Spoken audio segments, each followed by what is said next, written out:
Аман, это тебе от зайчика. Ну что ж ты уронил?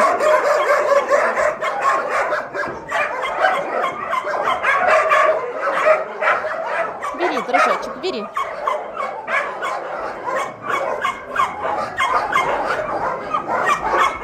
Как и большинство крупных собак, Аман не набрасывается на еду. Собака очень адекватная.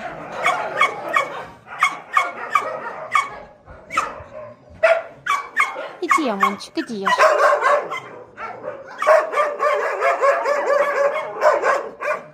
Сейчас Аман спрячется в уголке. Он любит в уголке есть.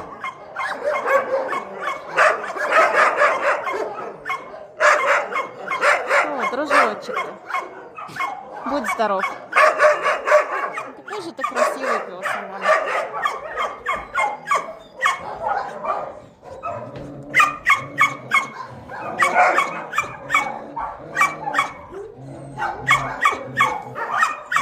Костик, Маша, иди кушай.